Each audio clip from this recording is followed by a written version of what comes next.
November आणि डिसेंबर महिन्याचा 3,000 रुपयाचा हप्ता महिलांना एकदम खात्यामध्ये जमा होणार आणि आता याची तारीख देखील जाहीर झाली. लाडक्या बहीण योजनेतील पात्र महिलांना लास्ट ऑक्टोबर महिन्यामध्ये शेवटचा हप्ता मिळाला होता. त्यानंतर नोव्हेंबरचा हप्ता मिळाला नाही आणि डिसेंबर महिना पूर्ण संपत आलाय तरी देखील हप्ता मिळाला नाही. आता दोन्ही हप्त्याचे पैसे एकत्रित जमा होणार म्हणजे टोटल 3,000 रुपये लाडक्या बहिणींच्या खात्यामध्ये जमा होणार.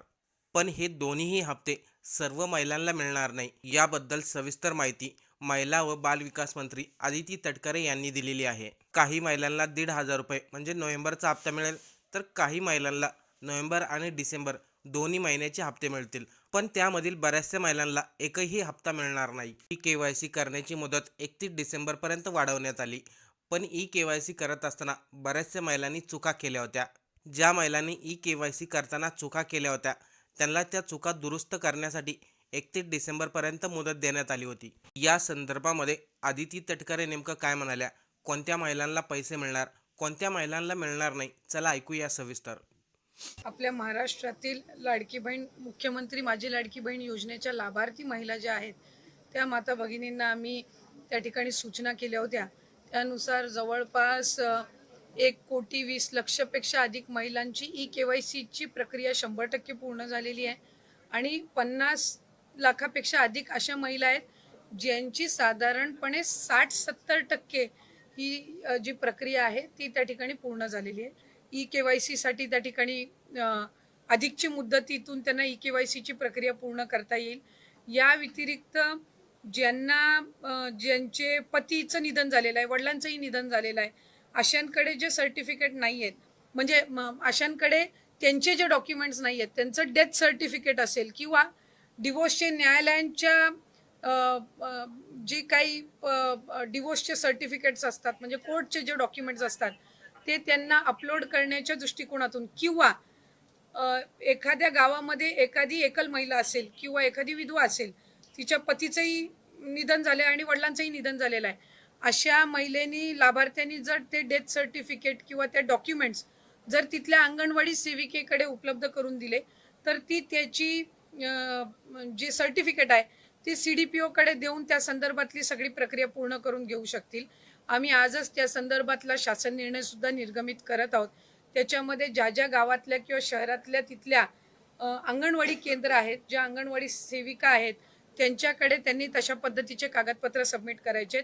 इन द मीन वाईल त्या मध्यंतरी त्या कालावधीमध्ये आम्ही वेबसाईटवर पण तशा पद्धतीचं ऑप्शन हे देण्याच्या दृष्टिकोनातून आमचं काम हे सुरू आहे. रोज साधारणपणे 4 ते 5 लाख महिलांचं ई-केवायसीची प्रक्रिया ही त्या ठिकाणी होत आहे. मधल्या कालावधीमध्ये थोडं 1-2 लाखावरती संख्या आलेली होती, पण नंतर पुन्हा एकदा त्या वेबसाईट आणि संबंधित विषयांवर काम करून आता ती पूर्वपदावर आलेली आहे. जसं जानेवारी महिन्यामध्ये आम्हाला डेटा मिळाला नमो शेतकरी योजनेचा, साधारणपणे तो 5 ते 6 लाखाचा डेटा होता आणि मग त्या पद्धतीनं त्यांचा लाभ आपण 1,000 रुपये त्यांना नमो शेतकरीचा आणि 500 रुपये लाडकी बहीणचा असा आपण सुरू केला. तसंच सेवार्थचं ज्या वेळेला आम्हाला 2,500चा डेटा मिळाला, आपण त्यांचा लाभ तिथल्या तिथंच फेब्रुवारी महिन्यातच आपण बंद करून टाकला. काही वेळेला असं होतं की प्रसार माध्यमांकडे किंवा पत्रकार म्हणजे वर्तमानपत्रांकडे 2-2, 3-3 महिन्यानंतरचे केसेस सुद्धा समोर येत आहेत आणि मग ते नव्याने आत्ताच झालेत अशा पद्धतीची त्या ठिकाणी एक म्हणजे संभ्रम निर्माण होत आहे. आम्हाला ज्या ज्या वेळेला सरकारी जिथं नोकरी लागलेली असेल किंवा काय हे जसं त्यांच्या याच्यावर अपडेट होतं त्यावेळेसपासूनच आपण त्यांचा लाभ देण्याची प्रक्रिया बंद करत असतो. जो 12,000 12,500 पुरुषांच्या संदर्भात पण होता, तिथं काही अशा केसेस आहेत जिथं घरामध्ये महिलेची अकाउंटच नव्हती आणि त्यावेळेला त्यांनी पुरुषांच्या याच्यावर सुरू केलेलं होतं. नंतर स्वतःची स्वतंत्र अकाउंट आल्यानंतर त्यांनी ते अकाउंट बदलण्याचा सुद्धा प्रयत्न केला. आता त्या सगळ्या याच्यामध्ये ही ई-केवायसीची प्रक्रिया ही अतिशय उपयुक्त ठरणार आहे की याच्यामधनं लाभार्थी जे जेन्युइन आहेत ते 31 डिसेंबरपर्यंत एकदा ई-केवायसी झालं की मग याच्यामध्ये अशा पद्धतीच्या कुठल्याही घटना ज्या 6-8 महिन्यापूर्वी झाल्या त्या होणार नाहीत आणि जे पुरुष लाभार्थ्यांनी काही ठिकाणी जिथं लाभ घेतलेला आहे तिथंही आम्ही व्हेरीफाय केलंय. ज्या ज्या वेळेला लक्षात आलं त्यावेळेला त्याच वेळेला तिथं त्यांचा लाभ वितरणाची प्रक्रिया ही थांबवण्यात आलेली आहे आणि ज्यांची नाही तर त्यांना दंड आकारण्याच्या संदर्भातली सुद्धा किंवा त्यांच्याकडनं ती जी रक्कम आहे ती पुन्हा एकदा वसूल करण्याच्या संदर्भामध्ये सुद्धा जो प्रस्ताव आहे तो विभागाच्या वतीने शासनापर्यंत जाणार आहे. पण ही ज्या सरकारी कर्मचाऱ्यांच्या कुटुंबाकडनं हा लाभ घेण्यात आलेला आहे, ही रक्कम काही जमा झाली का किंवा त्याचा काही अंदाजित आकडा आहे का? अंदाजित म्हणजे साधारणपणे मी आपल्याला म्हटल्याप्रमाणे सुरुवातीच्या कालावधीमध्ये आम्हाला सेवार्थीचा आलेला, सेवार्थी खरं तर 8,000 पेक्षा जास्ती आहेत, पण आम्हाला तो डेटा जसा उपलब्ध झाला 2-2.5 हजारचा, आम्ही तिथल्या तिथे ती प्रक्रिया त्यांना वितरित करण्याची थांबवली. साधारणपणे फेब्रुवारी महिन्यातली घटना आहे.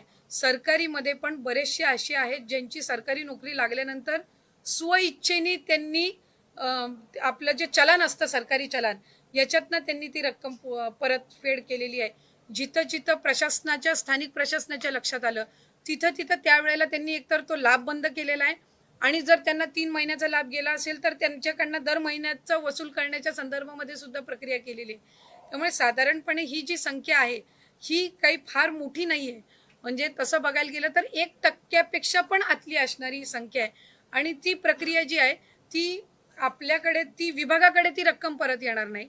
ती शासनाचं जे ट्रेजरी डिपार्टमेंट आहे यांनी जो एक ठराविक हेड आम्हाला ओपन करून दिलेला आहे ती त्याच्यामध्ये येते आणि मग ती शासन जमा होते. नाही, ही प्रक्रिया सुरू आहे.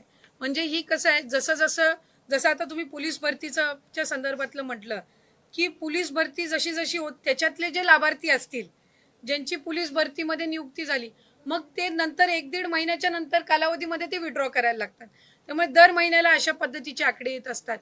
जसं 65 वय च्या पलीकडे ज्या महिला जातात ती दर महिन्याला रिवाईज होत असते.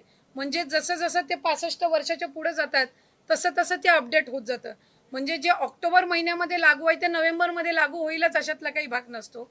आणि जसे जसे त्यांच्या डॉक्युमेंटचे व्हेरिफिकेशन होत जातात इतर सगळ्या बाबी त्यांच्या पूर्तता होत जाते त्या पद्धतीने ती प्रोसिजर ही पार पडत असते. मराठवाड्यातील ज्या महिला ज्या आहेत त्यांची कागदपत्र गहाळ झाली आहेत त्यांना सरकार कशा पद्धतीने मदत करते? म्हणजे कागदपत्र गहाळ झाली जसं आपण मगाशी म्हणाला होता त्यांना कशा पद्धतीने मदत होते?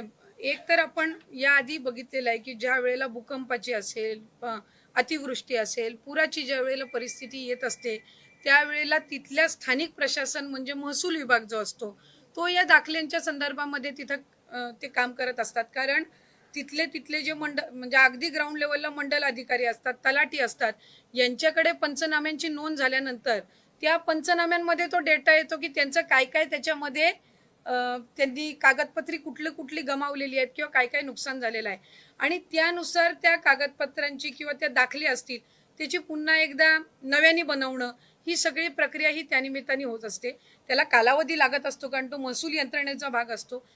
म्हणून आम्ही ही मुदतवाढ दिलेली आहे. कारण आता गेल्या महिन्यातच आपल्याकडे ही अतिवृष्टी आणि पूरची परिस्थिती झाली आणि मग त्या कालावधीमध्ये त्यांना साधारणपणे 2 ते 3 महिन्याचा कालावधी पुन्हा एकदा त्यांचं नव्याने आधार कार्ड बनवणं किंवा वोटिंग कार्ड बनवणं किंवा समजा त्यांचा जातीचा दाखला असेल किंवा इतर म्हणजे इन्कम सर्टिफिकेट असेल या सगळ्या गोष्टींसाठी तो कालावधी जात असतो आणि म्हणून हा आपण 31 डिसेंबरपर्यंत वाढवलेला आहे.